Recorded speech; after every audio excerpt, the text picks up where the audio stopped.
Tom is in. Tom Teagan. Congrats, Welcome. Tommy!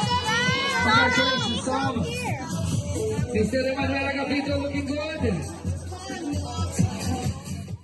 Hey, good evening, Tank Nation. It's Tommy the Tank here, and it is time for another session of Tank Talk. I don't have any drums, sorry, that's just me doing air drums. But I do have some music, and we can start that right now. Thanks to my friends at Epidemic Sound. If you are doing any kind of music stuff and you want to get the music that doesn't have royalties and things like that stop you from being able to post it, by all means, make sure you check them out. There'll be a link in the description when you look at this video. So you were just watching the last few moments of the end of my particular race at GoClark, which was the duathlon I got to participate in this past weekend. And man, I tell you what, super fun, amazing, a blast. We had a bunch of CRZers there, and we were very, very fortunate to walk away with some podiums. So we were really excited about that. And yeah, so I felt very blessed to come away with a second place finish, which was very, very cool. And then of course, you know, shout out or whatever, however you want to say it, Coach Cruz got second in his age bracket.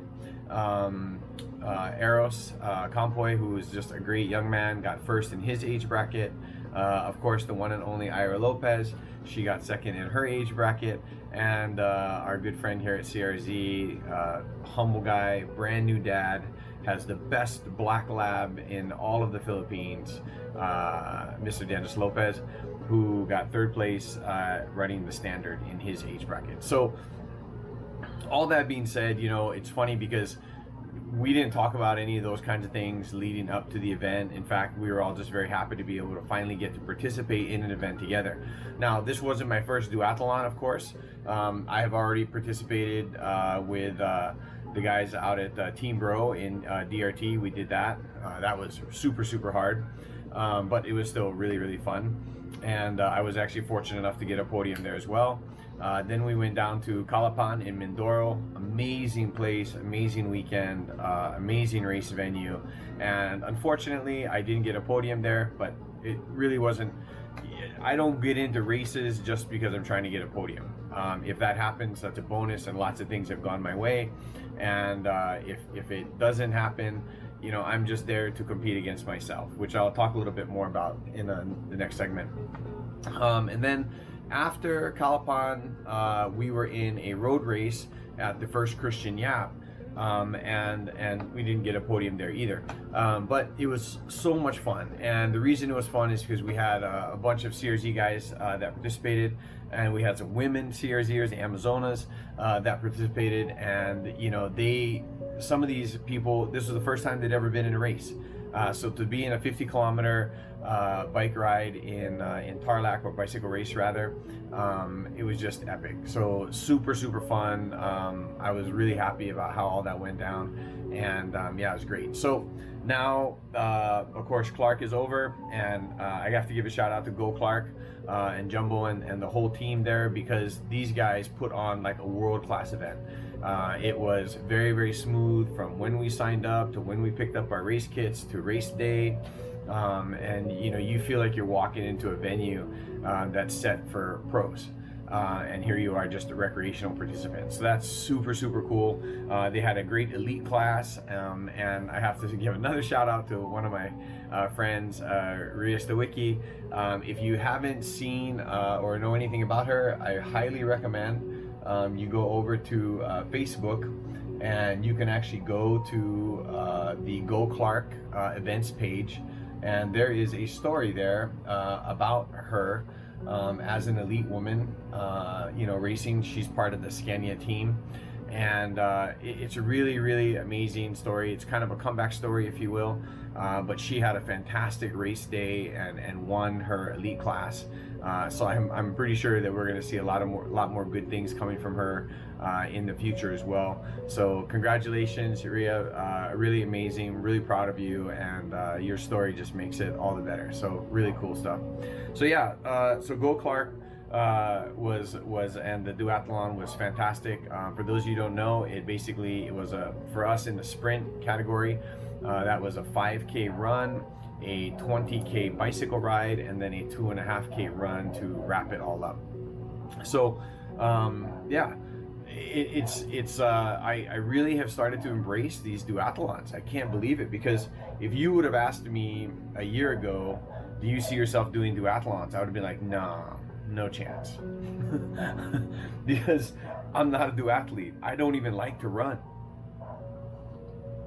But I'm learning to run. I'm learning to run better. I'm continuing with my fitness program. A lot of you guys know I lost 36 kilos last year as part of my nutrition program with CRZ and everything else. And so for me, it's like this great big experiment to see how far we can go, how far I can go personally and do what I do, and because ultimately that's what it kind of boils down to. So really cool though. I loved it. We've got another event coming up May 19, then a criterium race on June 3rd, and then a mini triathlon type thing coming up June 19, the day after my birthday.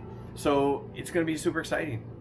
This next few weeks it's kind of like all broken up by 2-week segments, so that works out really well for training and recovering, which is very cool. But if you are not signed up for any of these events, I highly recommend you try them out. I don't want you to ever think that you can't go participate because maybe you feel like you're not good enough. Trust me, you're plenty good enough, and I think you're going to be surprised when you get to these events and you see the kinds of people that you're competing with.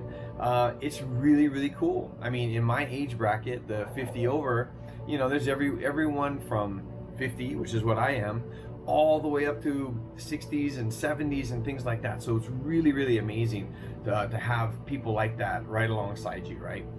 And same thing on the women's side. If you're an elite athlete, guess what? You run your own race. They start you at a totally different time. So us regular mortals, because we don't have our capes or superpowers, other than I can drink way more coffee than I probably should. I think that's a superpower. That's how it works. So you start with your own group, you run with your group, and you do your thing.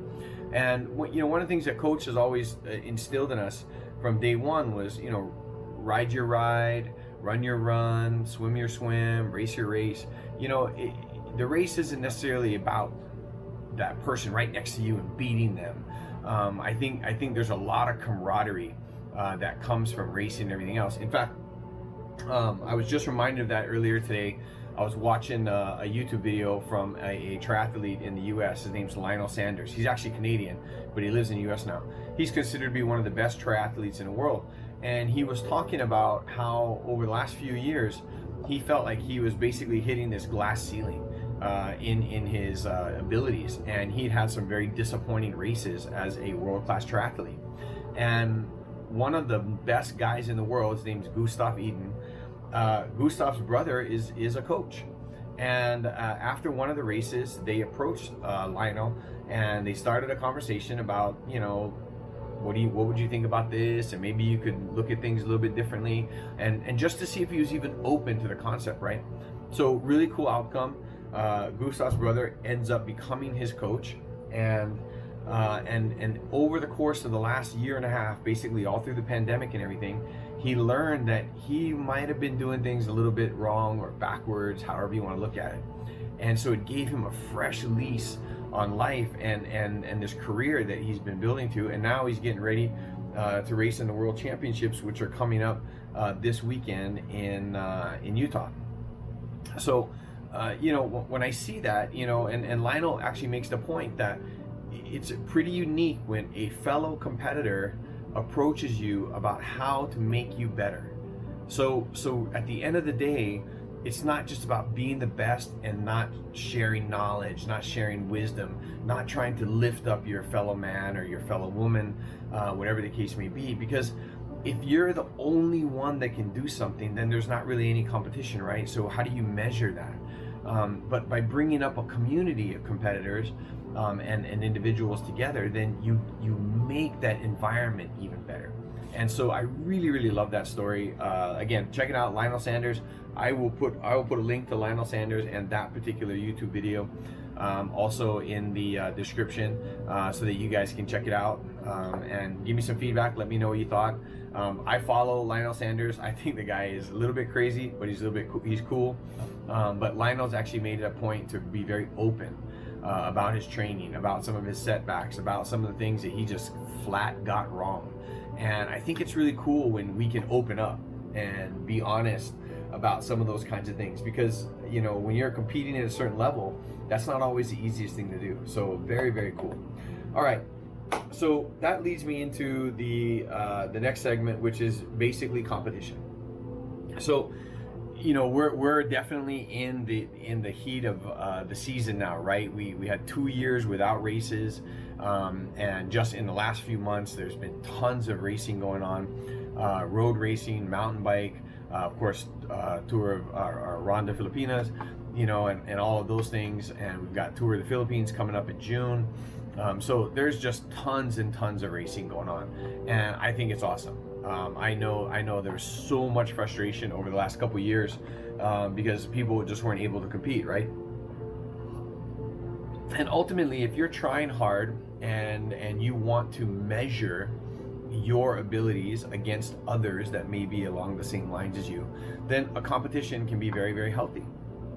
And one of the things, though, that I always remind people of is that if winning is the only way that you measure whether or not you succeeded, I think more often than not you'll find yourself disappointed because you can't win all the time. And I could go off and cite, you know, greats from all kinds of different sports.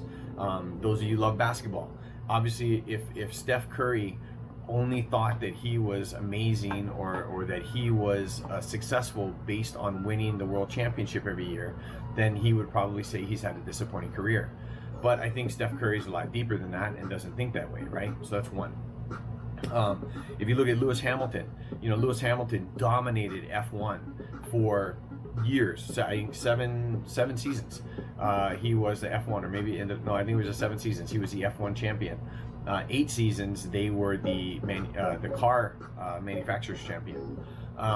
And so when Red Bull, Max Verstappen won last year and took that crown, you know, it didn't make him not want to race ever again. And he didn't bitch and moan and complain about Max Verstappen beating him. Max Verstappen is a very aggressive racer.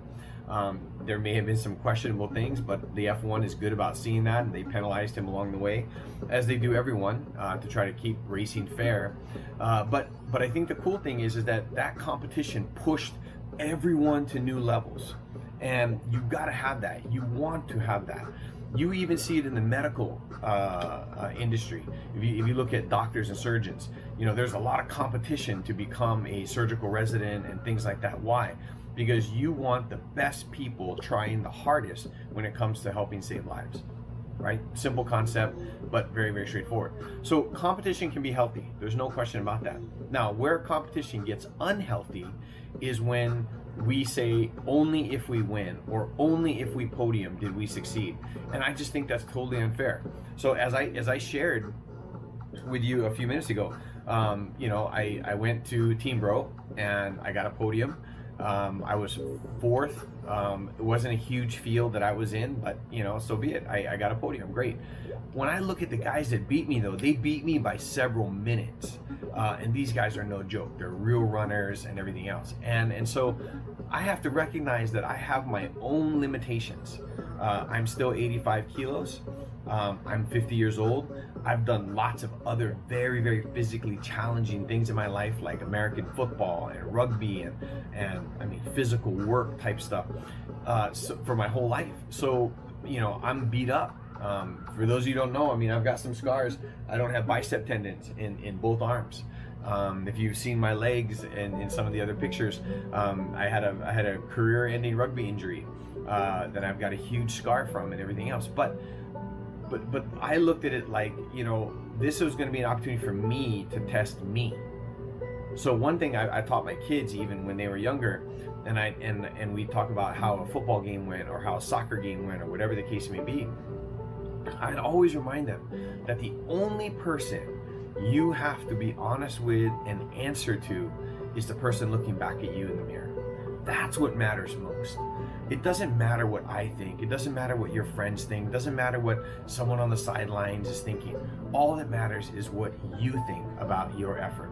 So imagine that, you know, when you come home from a race and maybe it didn't work out the way you wanted, or maybe it did, I still think you ask the same question.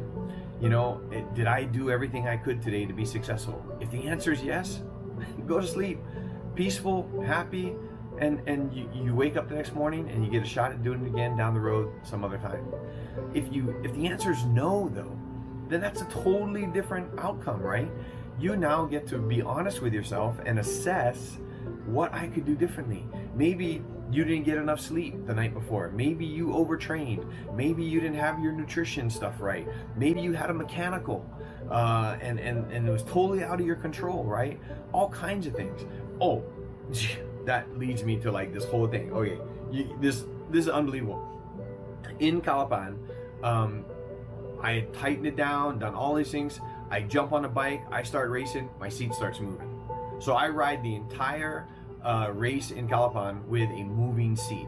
Really, really hard to get into your aero position and stay focused and everything else. And I'm not using it as an excuse, don't get me wrong, but it was so frustrating. Okay, now flash forward to GoClark. So this is not going to come as a surprise to any of you, but I was in a crash, and this was several months ago, and my seat got a little bit damaged. Well, it was starting to like rub in all the wrong places, and so I decided to get a new seat. So I got the new seat, put it on. I rode my bike twice after putting on the new seat. Everything's fine. I go to the race, GoClark, the duathlon. I go drop the bike off in the paddock in the transition area, and I get ready for my run, and off we go. I jump on the bike. We're climbing up the hill, going towards Fontana, where we make our first right-hand turn. My seat starts moving. I'm just like, oh my God, you have got to be kidding me. The second duathlon in a row, and I'm just now starting, right? I'm 1.5 kilometers into this thing, and my seat is in like the worst possible position. So, but I don't have the tools to fix it on the road. I'm not gonna stop because this 20K is gonna go so fast that if I stop, I may as well just head back to the transition area and forget about it. So anyway, I ride my ride because that's all I could do at that point. Did the very best I could, and got back to the transition area, jumped off the bike. If you would have seen, I should have taken a picture of it. I should have. I'm still getting used to all of this content stuff, so forgive me. But if you would have seen the angle of my seat, you would have been like, how did he ride that bike? Yeah, it was extreme. But anyway, thankfully nothing happened to me. I didn't injure myself or have an accident. It's just, you know, the bike. So anyway, get back to the transition area, jump off the bike, put on the shoes, get out there, finish the run, and lo and behold, we had a great result. So the takeaway for me though, even though I got a podium, which was very cool, was I remember looking at the results later and seeing that the guy who got first place, and forgive me, I don't remember his name, he beat me by over 6 minutes. I mean, this guy is a stud. He didn't just beat me on the run, he beat me even on the bike, which I kind of pride myself for being pretty quick, but he was really fast. And so all that did for me was tell me that I've got room to grow. So if he can do it, I can do it. He's over 50, I'm over 50. Then I got more work to do, and it just really motivated me. Not because I want to beat him. I don't even know this guy, so I think he's awesome. He did a great job. I high-fived him, shook his hand, we took pictures. It was fantastic. What it did for me was it just opened my eyes again. I can use that as inspiration and everything else. And so that's where that healthy aspect of competition really comes back into play. The negative aspect of competition is when we only care about the win. Maybe you've heard this expression before in the past, so this will ring true to you. Hold on, let me just get a copy. Notice this is a T for tank. Yep, it's on both sides, so it never gets confused in my house. Okay, so you probably heard this expression before, and it says, you learn more from losing than you ever do from winning. And this is so true. When you win anything in life, anything, you tend to be very casual about how you evaluate why you won. Now, if you're a super disciplined athlete, then you know how to look at every outcome, win or lose, and grow from it. But the average person will learn way more from a loss than they ever will a win. And it makes sense, right? Because when you lose, you're disappointed, and you're disappointed in the outcome, you're disappointed maybe in the performance, you're disappointed in your bike seat, whatever the case may be. So you start to ask yourself questions. And when you can ask those questions and you can answer those questions honestly, hold on, I got really excited. And you can answer those questions honestly, that's where you grow. That's where you start to make a difference, right? I can't tell you how many times I would text coach or call him, or sometimes I walk over his house because we live right across the street from each other, and I ask him questions like, what does this do? Why is it like that? How can I fix this? How can I make this better? You know, all of those things. There was a time when we were out doing SELEX. You guys all saw those videos. In fact, I just reposted a post earlier today about SELEX a year ago and everything else. And I used to ask coach, that I'd see him get in his tuck arrow position, right? And I was so envious. And afterwards, you know, and everything, I'd say, how can I get into that position? And coach was very honest with me. He says, you can. And I was like, okay, so are my handlebars in the wrong spot? You know, my arrow bars? You know, and then he's like, no, it has nothing to do with that. You still have a big tummy. And your tummy is not going to allow you to get into that position comfortably and be able to do it. Okay. That's some real talk, right? And so I wasn't hurt by that. I wasn't emotional about that, but it reminded me that I was also on this other journey, this nutrition journey, and I just hadn't gotten to the same spot yet. Now, later on, a few months later, if you guys remember, me and coach were tearing it up out there trying to set these speed records, doing motor pacing. And at that point, I had gotten all the way down to 82.5 kilos. And yeah, I was as fit as I'd ever been. Getting in the arrow position, no big deal. Now today, holding steady at 85 kilos, getting into the arrow position, no big deal. It was very difficult with my seat and the angle it was. I will be honest with you about that. But that was just the circumstances of what the race gave me that day. So, you know, I think when we're being honest with each other, you know, there are those of us that crave and love competition. We want those challenges in our lives. There are others of us that maybe there's something missing in our life. And so this competition is something that we try to fill that void with. You're going to be disappointed if that's the motivation. I'm telling you. One of the things that I can honestly say, I might not look like it in the middle of the race, and I mean this, someone just told me on Sunday, they were like, Tank, you're a totally different person when you're racing. Yes, I'm very competitive, and I want to do the best for me, and so I get very focused, and some people may mistake that for being a little bit, you know, I don't know, angry or single-minded, whatever, but I am. But the reality is that once it's all over, I have no qualms with the people that I just competed with. I love them. I think it's awesome. I think it's amazing that they're getting out there on a Sunday, that they're throwing caution to the wind, and they're getting out there and competing, and whatever happens, happens. And the best part about this kind of event, and GoClark did such a great job of this, you've got this amazing announcer, and he is just as enthusiastic about you finishing the race as he was the elite guy finishing the race. You know, and that's the kind of thing that brings a balance to all of this. I'm not an elite athlete. I would love to be an elite athlete, but I think I'm past that part of my life. So I'm going to be the best athlete I can be as Tank, and whatever that shapes out to be. And I've got a lot more races and events, you know, to kind of prove out some of these concepts that I'm working on. But at the end of the day, I also want to be good for the community. I want to be good for the other people around me. I want to take inspiration from them and seeing their efforts and things. And I get that every single time. It was one of the big takeaways when I went to Ironman, and it was so motivating to me, and it's why I'm going to Cebu.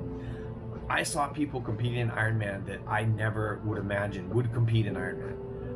I'll just be honest with you. There were people that were, they looked really out of shape, to be honest, but they were there and they were going for it and they were getting it done. And that was so inspiring to me, because I thought, man, if they can do it, yeah, you can do it too, Tank. So let's get with Coach. Let's figure out what we're gonna do, and let's put a plan together, and we'll start working on that plan. And you know, come August, we're gonna see if that's a good plan or not. And I'm sure I'm gonna learn stuff on the day of the race, during the race, and certainly a lot after the race. But at the end of the day, it's going to be about the experience, and it's going to be about having fun. It's going to be about being down there with a ton of CRZers that have also signed up for it. So we're just like really, really excited about this.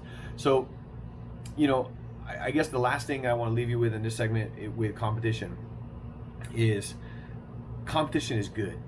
There's no question about it. Competition is not everything. And at the end of the day, if competition makes you less of a human, makes you less of a good person, makes you less compassionate, makes you less friendly, then you've got competition all mixed up.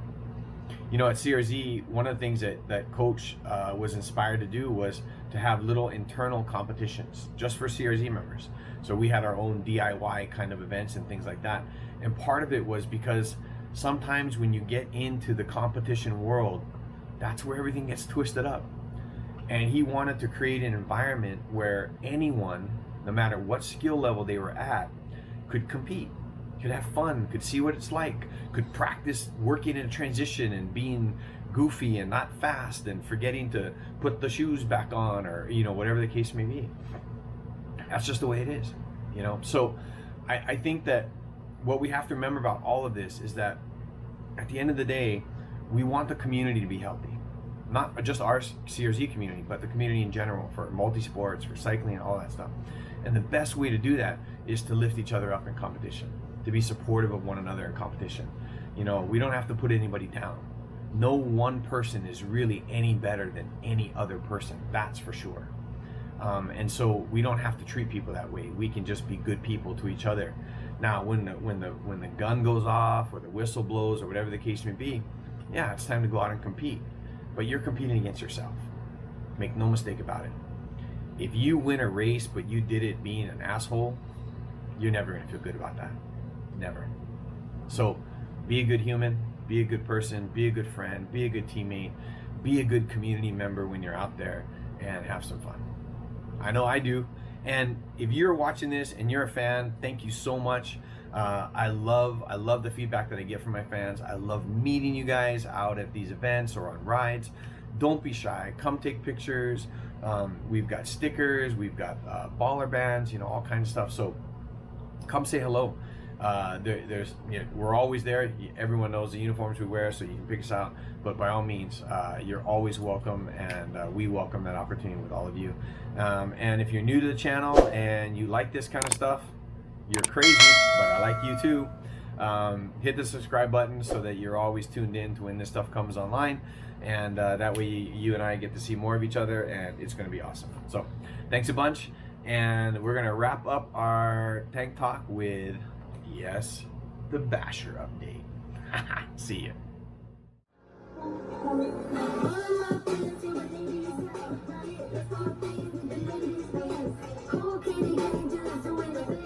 All right, here we go, guys. So look, let's get into this Basher segment. I'm not going to beat around the bush. I have very little patience for these Basher types, and I'll tell you why I have so little patience. Because so many of these people like to hide behind false names, or different profile names and all this kind of stuff, so you don't know who they are. So here's the deal, right? Here I am. I'm Tommy the Tank, Tom Tehan. You guys can look at my Facebook profile and all that kind of stuff, and people know who I am.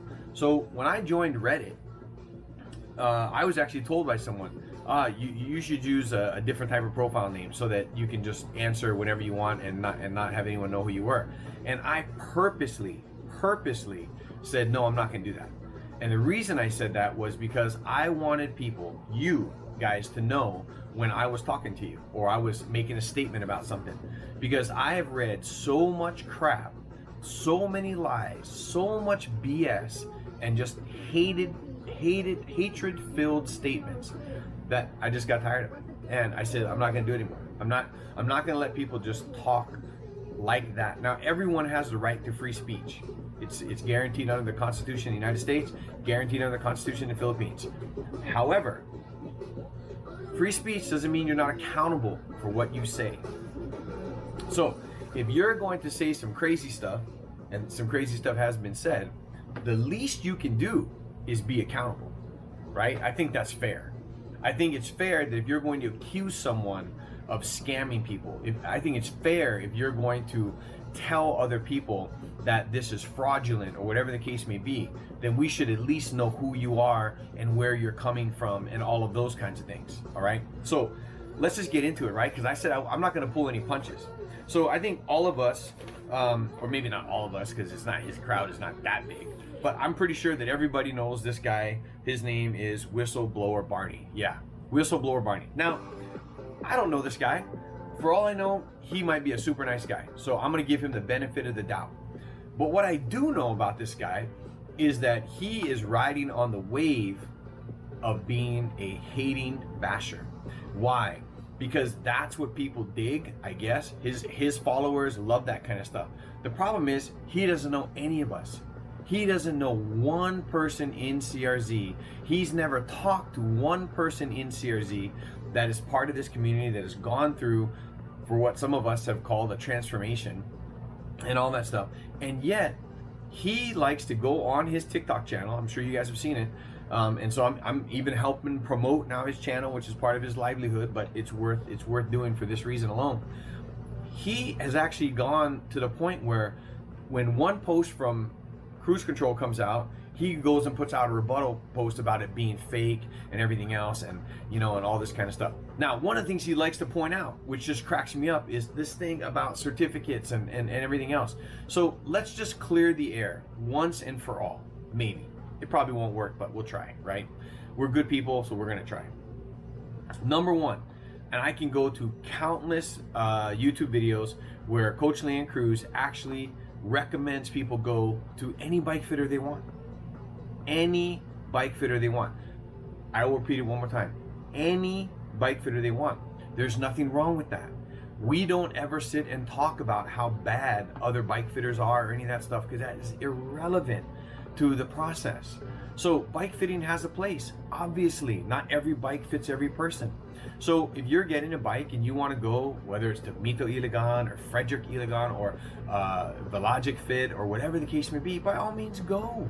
There's nothing wrong with that. Coach Cruz doesn't think there's anything wrong with that. Now, if you want to compare that process to what we do, which Coach calls biomechanic tuning, it's different.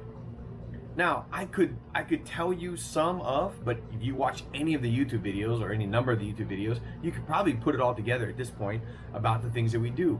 And Coach very much believes in helping people generate more torque, because that's power that helps you become more efficient. Now, you can use that when you're climbing, you can use that on the flats, you can use that going downhill, lots of different applications. Now, sometimes we make funny videos about climbing in the biggest gear we can and all that other stuff. We're having fun. We're experimenting. We're trying out new things. I mean, we could try out things like let's go downhill without brakes, but that wouldn't end very well. So we try other things. And it's really about allowing your mind to explore new things, new opportunities, and try stuff out. But at the end of the day, there's always a reason and a purpose behind what we're doing, and ultimately it helps build a stronger and better community overall. So I don't know why. I really, really don't. Other than I know that this particular person is very, very, very close to a particular bike fitter, and I'm just not going to name names because you only have to watch his videos to figure it out. And so maybe that's it. Maybe he thinks he's serving the world by being the best online basher he can possibly be, and somehow he's benefiting his friend who happens to be in the bike fitting business and all of that stuff. I don't know. I guess his friend would have to tell him that his sales have gone up and therefore he's happy with what he's doing, so he should keep doing it. I have no idea. But I will tell you this, it has not affected CRZ in any way whatsoever. In fact, none of the bashers have. Coach welcomes actually the bashing comments online because it creates a conversation. Now imagine this, right? Imagine if we lived in a world where everyone had to agree with everyone. How boring would that be? We don't live in that world. We live in a world where you can have your own opinion. You can have your own ideas. You can even try things the way you think they should be done. So you don't have to do anything. You don't have to be part of CRZ. You don't have to be part of these other bike fitters. You can experiment with your own stuff all by yourself. In fact, I mentioned Lionel Sanders earlier. He didn't even have a coach for the first 10 years of his career. He was self-coached. And arguably, or admittedly rather, he has said that that probably set him back quite a ways. Okay, but he learned that lesson and now he's moving on. So you are free to do whatever you want, right? The people that come to CRZ, they come to CRZ freely. They come to CRZ and get biomechanic tuned and then they pay for it. So if they are not happy with what they got out of that session, no matter how long or short it is, they don't pay. Coach is really good about putting those stories online. And the reason we put those stories online is so that people like you and me that are sitting at home wondering if this is something for me, can I get into it, can I try this out, can look at someone that maybe they can relate to. I'll never ever forget, there was a 60-year-old guy that I watched, and that's what motivated me to reach out to Coach and set up my biomechanics session. So if that's what you're into, then there you go. There's a reason for you to watch those videos, and they're present just for that purpose, right? Now, the other thing is that I don't know anything that's accomplished by simply pushing people down. One of the things I love about the community that I get to participate in every single day is we spend a lot of time lifting each other up. And the reason we do that is collectively we're better by lifting each other up. And I don't know what these bashers think they're going to accomplish. I don't know how they're making cycling better. I don't know how they're inviting anyone to the sport. I don't know how they're making cyclists better cyclists or more efficient cyclists. They're not. In fact, this guy here, he capitalizes on this sort of shock value, because it drives viewers to his platform. And those viewers generate revenue. So the shockier the video, the more controversial the video, the more viewers he gets because he makes more money. So if you want to know where that inspiration comes from, maybe you just follow the money. So full disclosure, my platform is not monetized. I don't make any money off these videos. I don't make any money from your views, your likes, your shares, none of it. So I'm saying this because this is real. You didn't come on to Tank Talk to hear Tank blow smoke up your butt. Nah, I'm gonna tell you how it is. I know dozens and dozens and dozens of people that have had their lives changed, including the Fab Five that are, I guess you call them CRZ defectors, that think that they're gonna tell the world that somehow they all got scammed. Every single one of them is an intelligent person. Every single one of them was in CRZ for over a year, almost 2 years in some cases. So you were scammed for 2 years? You were scammed for 1.5 years? You were what, asleep at the wheel? Come on, that makes no sense. And I think we're all adult enough to understand that maybe you just don't want to be here because you've got other goals, you want to do other things, then by all means go do them. We wish you well.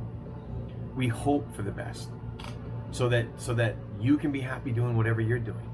At the end of the day though, if your actions are not building a better cycling community, if your actions are not building a better multi-sport community, if your actions are not inviting more people into this great sport that's going to help them get healthy and maybe grab a hold of their life, then what are your actions really doing? It's just that straightforward, right? So to all you bashers, keep bashing. You make the conversation happen. We get to talk about you all the time, because it's one of the first things that always comes up. And we recognize that no matter what, you're gonna bash. Maybe that's a thrill for you. Maybe you think that trying to hurt other people is the best way to handle whatever it is that's gone wrong in your world. Okay. Just know this, that there are a lot of CRZers that see exactly what's going on. And there's still people coming every day. And the reason they're coming here is they see through all of that stuff and they know that there's something good there. Why? Because there's story after story after story of success. Now, if you're bashing and you want to start showing me story after story after story of success, I'm all ears. Let me know. Some of the bashers complain about making money. Okay, this happens to be a business for Coach. There's no law against making money. There's no law against charging. In fact, all the bike fitters charge for their services. All the coaches that coach cycling and tri-sports charge for their services. Nobody does this for free. There might be some coaches out there that are doing it for free, but definitely by and large, for those that have made this a business model, you charge money. Now, here's the best part about it. If you are buying something that you feel you are not getting value for, you get to stop buying it. If I go to the store and I want to buy this type of beef or this type of pork and I feel that I'm overpaying, I have the right and the opportunity to go to a different store. If I'm going to a doctor and I don't think the doctor's treating me right, I can stop going to that doctor and I can go over here to this doctor and I can go and see if his treatment is going to help me. If I don't like the airline that I'm flying on because they don't treat me like I'm in first class even when I'm sitting in coach, then I have the right to choose a different airline that might be able to do that for me. It doesn't mean that any of those options were bad. It doesn't mean that the pork or the beef at the store that I went to where I think is charging too much, it's bad beef or bad pork. It doesn't mean that the doctor that I was seeing is a bad doctor.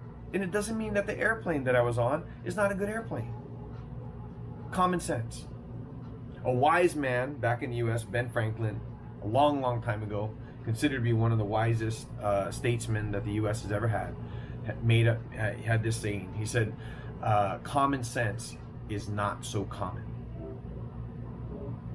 Common sense is not so common. Sometimes you only got to ask yourself. You know the answer. That's really what matters. So anyway, my last little piece is going to be about UPGRADE-ITIS. We all have it. We all suffer from it. So stay with me. We're going to wrap it up. All right. I'll see you on the other side. All right. You guys are rock stars. I appreciate you so much for sticking around to the very end. So let's get into this, huh? Let's talk about this sickness that so many of us suffer from. I like to call it UPGRADE-ITIS. There's lots of names for it. Some people are just shopaholics. And there's nothing wrong with that, right? So look, at the end of the day, there's nothing wrong with upgrading whatever it is that you want to upgrade. I've done a lot of scuba diving. I've upgraded my scuba gear, right? I used to play rugby. I had lots of different rugby shoes and all kinds of different things that I used, right? I'm a golfer. Golfers have UPGRADE-ITIS big time, let me tell you. Cycling is no different, right? But the one thing that I want to do is just help dispel some of the rumors or some of the notions, I guess, mindset about upgrades, all right? So let's just get into this. You have to understand and look at this from the top down. This is a business, and because it's a business, manufacturers want you to buy their product, right? That's why they make the videos, that's why they sponsor pros and do all of those things. Now, the average person, it would be difficult for them to be able to recognize the value of whatever the latest, greatest thing does. Now, if you're going from a steel frame, heavy duty bike, you know, that you got from someone else before you got your brand new bike or whatever, and you're going now to a carbon frame, yeah, you're gonna notice a huge difference, right? Of course, the weight is gonna be massive. So, we're not talking about that. What we're talking about is, let's say you're running Shimano 105, right? And man, you're just itching to get into Ultegra or maybe even Dura-Ace, but it is so expensive. Now, one of the things that we learn here at CRZ is that we could focus on the mechanics, we could focus on the equipment and make that the center piece of everything that we do. But that's not fair to the person on the bike.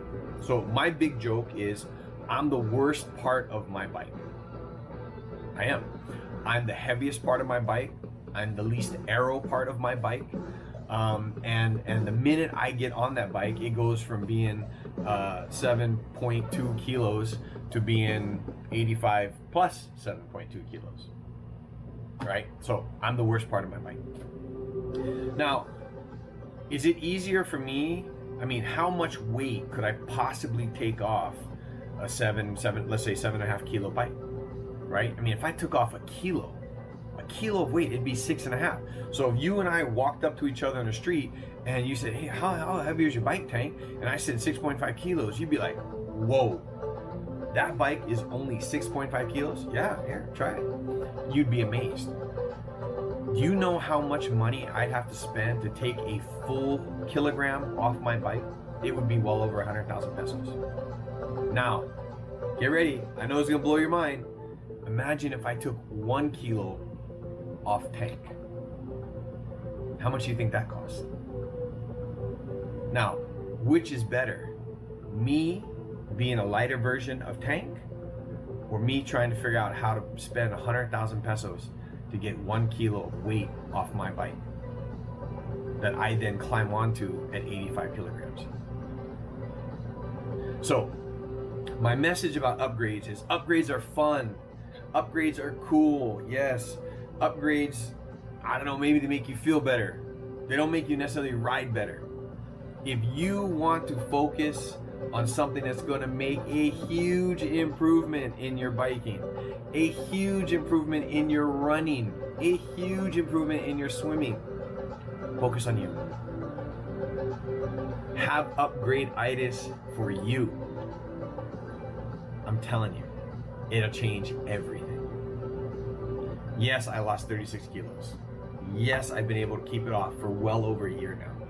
And I'm super blessed that I get to have this active lifestyle and still do my job and work and everything else. I took UPGRADE-ITIS and put it on the shelf when it came to equipment. And I put Tank's health and fitness and nutrition on as my UPGRADE-ITIS focus. Upgrade yourself. You won't regret it. Your loved ones won't regret it. The only people that are going to regret it, probably your doctors. You're not going to need them as much. Not bad, right? Good byproduct for UPGRADE-ITIS of yourself. So join me. Let's have UPGRADE-ITIS together of ourselves. Let's take the kilos off that we don't need. Let's eat better. Let's be more hydrated. Let's be more active. You know, let's live longer lives. All of that kind of stuff. That's what I'm looking forward to. That's part of why I'm doing all of this. I want to share this with you guys. I don't want you to think that you've got to go get the latest, greatest. Don't get me wrong, they're cool. I mean, I see these Specialized bikes and Trek bikes, the new Kanago C68. Yeah, they're beautiful. And there's even more beautiful bikes than just those. You know, I'm not talking about Pinarello. I'm talking about like one-off bikes that are just amazing and super ridiculously expensive. But I'm still going to get on the top of that bike. I'm still going to be the worst part of that bike. So I focus on me. I focus on my fitness, my health, my nutrition. I focus on my posture so that I can be the most efficient when I'm doing whatever it is that I'm doing, whether that's running, biking, or swimming. And I focus on technique so that I can maximize the effort that I'm putting out. You want to know what CRZ is all about? That's it. CRZ could be a community of UPGRADE-ITIS in the best possible ways. It's true. I have no regrets. I never have. I've never once thought I made a mistake doing this. Now, there's a few people out there that think differently. Okay, it's a free world. Think away. Think differently. That's okay too. There's nothing wrong with that. So, anyway, listen, we covered a lot of ground tonight. You guys have been awesome. Thank you for tuning in to all of this. I love doing these tank talks. If you've got things you want me to talk about, you got questions you want to ask that you want me to answer in the next one, please leave it in the comment section so that I can make it part of the show. And we're definitely going to do that. There's going to be some cool stuff coming up. We've got footage from First Christian Yap. We've got footage from the GoClark event that just happened. Lots and lots of stuff. So thank you. Marami salamat to all of you guys out there. And let's keep doing this. Let's keep having fun. And hopefully I get to see you on the road. Tank approved.